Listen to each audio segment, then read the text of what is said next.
ಇದು ಚಾಮರಾಜಪೇಟೆನಲ್ಲಿ 3ನೇ ಮುಖ್ಯ ರಸ್ತೆಯಿಂದ 2ನೇ ಮುಖ್ಯ ರಸ್ತೆಗೆ ಸೇರಿ 4ನೇ ಮುಖ್ಯ ರಸ್ತೆಗೆ ಸೇರಿರುವಂತಹ ರಾಮೇಶ್ವರ ಸ್ವಾಮಿ ದೇವಸ್ಥಾನ. ಸುಮಾರು 3.5 ಎಕರೆ ಪ್ರದೇಶದಲ್ಲಿ ವಿಶಾಲವಾಗಿರುವಂತಹ ದೇವಸ್ಥಾನ ಇದು. ಈ ದೇವಸ್ಥಾನನ ಸರ್ ಎಂ ವಿಶ್ವೇಶ್ವರಯ್ಯನವರ ಸೋದರ ಮಾವನವರಾದಂಥ ರಾಮಯ್ಯನವರು ದೇವಸ್ಥಾನಕ್ಕೆ ಕೊಡುಗೆಯಾಗಿ ಕೊಟ್ಟಿರ್ತಾರೆ ಈ ಜಾಗನ. ಆಮೇಲೆ ಕೆಂಪೇಗೌಡರ ಕಾಲದಲ್ಲಿ ರಾಮೇಶ್ವರ ಅಂತೇಳಿ ಪ್ರತಿಷ್ಠಾಪನೆ ಮಾಡಿರೋ ದೇವಸ್ಥಾನ ಇದು. ಸುಮಾರು 400-500 ವರ್ಷದ ಇತಿಹಾಸ ಇರುವಂಥದ್ದು. ಇಲ್ಲಿ ವಿಶೇಷವಾದಂಥ ಪೂಜೆಗಳು ಪುನಸ್ಕಾರಗಳು ನಡ್ಕೊಂಡು ಹೋಗ್ತಾ ಇದೆ ಅನಾದಿ ಕಾಲದಿಂದಲೂ. ಇಲ್ಲಿ ಭಾಳ ಜನ, ಸಾವಿರಾರು ಜನ ಭಕ್ತರು ಬಂದು ಹೋಗ್ತಾರೆ. ನಮ್ಮಲ್ಲಿ ಒಂದು ಪದ್ಧತಿ ಏನು ಅಂದರೆ, ಯಾರಾದರೂ ಕಾಶಿಗೆ ಹೋಗೋರು ಮುಂಚಿತವಾಗಿ ರಾಮೇಶ್ವರಕ್ಕೆ ಹೋಗಿ ಅಲ್ಲಿ ರಾಮೇಶ್ವರ ಸ್ವಾಮಿ ದರ್ಶನ ಮಾಡಿಕೊಂಡು ಅಲ್ಲಿಂದ ಮರಳು ತಗೊಂಡು ಬಂದು ಕಾಶಿನಲ್ಲಿ ವಿಶ್ವೇಶ್ವರ ದರ್ಶನ ಮಾಡಿ ಅಲಹಾಬಾದ್ ಅಂದರೆ ಪ್ರಯಾಗರಾಜ್ ಅಂತಾರೆ ಈಗ, ಅಲ್ಲಿ ಅದನ್ನು ಬೆರೆಸಿ ಅಲ್ಲಿಂದ ನೀರು ತಗೊಂಡು ಬಂದು ರಾಮೇಶ್ವರ ಸ್ವಾಮಿಗೆ ಅಭಿಷೇಕ ಮಾಡಿದಾಗ ಒಂದು ಪರ್ಯಾಯ ಆಗುತ್ತೆ. ಅಂದರೆ ಒಂದು ಕಾಶಿ ಯಾತ್ರೆ ಫಲ ಪೂರ್ತಿ ಸಿಗತ್ತೆ ಅಂತ.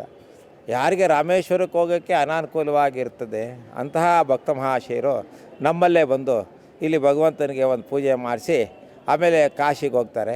ಅಲ್ಲಿಗೆ ಹೋಗಿ ಎಲ್ಲ ತೀರ್ಥಯಾತ್ರೆ ಎಲ್ಲ ಮುಗಿಸ್ಕೊಂಡು ಅಲಹಾಬಾದಿಂದ ತ್ರಿವೇಣಿ ಸಂಗಮದಿಂದ ನೀರು ತಗೊಂಡು ಬಂದು ಭಗವಂತನಿಗೆ ಅಭಿಷೇಕಕ್ಕೆ ಕೊಡ್ತಾರೆ. ಇದೊಂದು ಪದ್ಧತಿ ಅನಾದಿ ಕಾಲದಿಂದ ನಡ್ಕೊಂಡು ಬರ್ತಾಯಿದೆ. ಹಾಗೂ ಇಲ್ಲಿ ಮುಂದೆ ಮುಖಮಂಟಪ ಅಂತ ಒಂದು ಇದೆ. ಈ ಮುಖಮಂಟಪ ಕೃಷ್ಣರಾಜ ಒಡೆಯರ್ ಮೈಸೂರು ಅರಸರಿಗೆ 21 ವರ್ಷ ಹುಟ್ಟಿದಬ್ಬ ಆಯಿತು ಅಂಥೇಳಿ ದೇವಸ್ಥಾನಕ್ಕೆ ಅವರು ಕೊಡುಗೆಯಾಗಿ ಕೊಟ್ಟಿರ್ತಾರೆ. ಇದು ಮತ್ತು ಹಿಂದ್ಗಡೆ ಒಂದು ಸ್ಕೂಲ್ ಇದೆ, ಕೃಷ್ಣ ಮಂದಿರ ಅಂತಾರೆ. ಆ ಶಾಲೆಯಲ್ಲಿ ವಿಷ್ಣುವರ್ಧನು ಈ ಪ್ರಕಾರವಾಗಿ ಬಹಳ ಚಿತ್ರನಟರು, ಸ್ವಾಮೀಜಿಗಳು, ಈ ಸುತ್ತಮುತ್ತ ಇರುವಂಥ ಡಾಕ್ಟ್ರುಗಳಿದ್ದಾರೆ, ಇಂಜಿನಿಯರ್ಸ್ ಇದ್ದಾರೆ, ಎಲ್ಲ ಇಲ್ಲಿಂದ ಓದಿರೋರು ಬೇರೆ ಬೇರೆ ದೇಶದಲ್ಲಿದ್ದಾರೆ. ಅವರೆಲ್ಲ ಬರ್ತಾರೆ ಹೋಗ್ತಿರ್ತಾರೆ.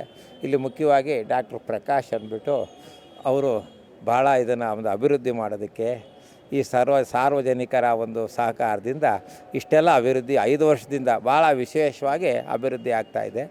ಮತ್ತು ಇಲ್ಲಿ ಪಕ್ಕದಲ್ಲಿ ಒಂದು ಕಲ್ಯಾಣ ಮಂಟಪ ಇದೆ. ಇದನ್ನು ದಿವಾನ್ ಪೂರ್ಣೆಯವರ ಮೊಮ್ಮಗರಾದಂತಹ ಕೃಷ್ಣಮೂರ್ತಿಯನವರು ದೇವಸ್ಥಾನದಲ್ಲಿ ಕಲ್ಯಾಣೋತ್ಸವ ಮಾಡಿ ದೇವರಿಗೆ ಅಂತ ಕಟ್ಸಿಕೊಟ್ಟಿದ್ದಾರೆ. ಪ್ರತಿ ವರ್ಷ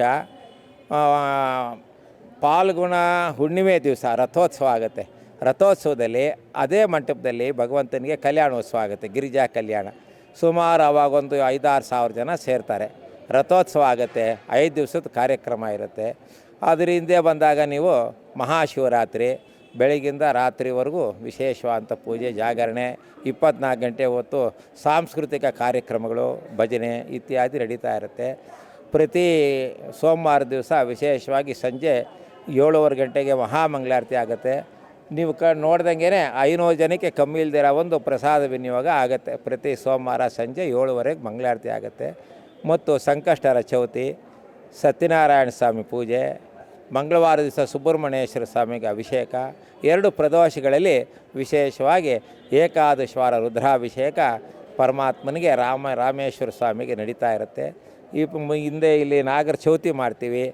ಅಲ್ಲಿ ವಿಶೇಷವಾಗಿ ಜನಗಳು ವಿಪರೀತವಾಗಿ ಬರ್ತಾರೆ. ನಾಗರ ಚೌತಿ, ಗಣೇಶನ ಹಬ್ಬ, ಹೀಗೆ ಈ ಸುತ್ತಮುತ್ತಲು ಇರೋವಂಥವ್ರು ಹಳೆ ಜನಗಳಿಗೆಲ್ಲ ಇದು ಭಾಳ ಚಿರಪರಿಚಿತವಾದಂಥ ದೇವಸ್ಥಾನವಾಗಿದ್ದರಿಂದ ಎಲ್ಲರೂ ಬಂದು ದರ್ಶನ ಮಾಡಿ ನೋಡೋಕ್ಕೆ ಉತ್ತಮವಾಗಿರುವಂಥ ಒಂದು ಪ್ರದೇಶ ಇದು. ನೀವು ಬಂದಾಗ ಬೆಂಗಳೂರಿನಲ್ಲಿ ಇಂಥ ಒಂದು ದೇವಸ್ಥಾನ ಇದೆಯಾ ಅನಿಸುತ್ತೆ ನಿಮಗೆ. ಬಂದು ಎಲ್ಲರೂ ದರ್ಶನ ಮಾಡಿ ಭಗವಂತನ ಕೃಪಾ ಕಟಾಕ್ಷಕ್ಕೆ ಪಾತ್ರರಾಗಬೇಕಾಗಿ ಭಕ್ತಾದಿಗಳಿಗೆ ಈ ಮೂಲಕ ನಾವು ವಿಜ್ಞಾಪನೆ ಮಾಡ್ಕೊಳ್ತಾ ಇದ್ದೀವಿ. ಈ ದೇವಸ್ಥಾನ ಮುಜರಾಯಿ ಒಂದು ಆಡಳಿತಕ್ಕೆ ಒಳಪಟ್ಟಿದೆ. ಇಲ್ಲಿ ಮುಜರಾಯಿಯವರು ಕೂಡ ನಮಗೆ ಎಲ್ಲರ ಕಮಿಷನರಿಂದ ಹಿಡ್ಕೊಂಡು ಇಂದ ಹಿಡ್ಕೊಂಡು ಪ್ರತಿಯೊಬ್ಬರು ಸಹ ತುಂಬ ಸಹಕಾರ ಕೊಡ್ತಾ ಇದ್ದಾರೆ. ಮತ್ತು ಇಲ್ಲಿ ಡಾಕ್ಟ್ರ್ ಪ್ರಕಾಶ್ ಅನ್ನೋರು ಮತ್ತು ವಿನಾಯಕನವರು ಇವರೆಲ್ಲ ಭಾಳ ಶ್ರಮಿಸಿ ಈ ದೇವಸ್ಥಾನ ಇಷ್ಟು ಮಾತ್ರ ಅಭಿವೃದ್ಧಿ ಮಾಡಿದ್ದಾರೆ. ಇಲ್ಲಿ ಟ್ರಾನ್ಸ್ಪೋರ್ಟ್ ಅವರೆಲ್ಲ ಸೇರಿ ಪ್ರತಿ ಸೋಮವಾರ ಪ್ರಸಾದ ಕೊಡುವಂಥ ಒಂದು ಕಾರ್ಯಕ್ರಮನ ಹಮ್ಮಿಕೊಂಡಿದ್ದಾರೆ. ಈ ದೇವಸ್ಥಾನದ ಅರ್ಚಕನಾದ ನನ್ನ ಹೆಸರು BS ರಮೇಶ್ ಶಾಸ್ತ್ರಿ ಅಂತೇಳಿ.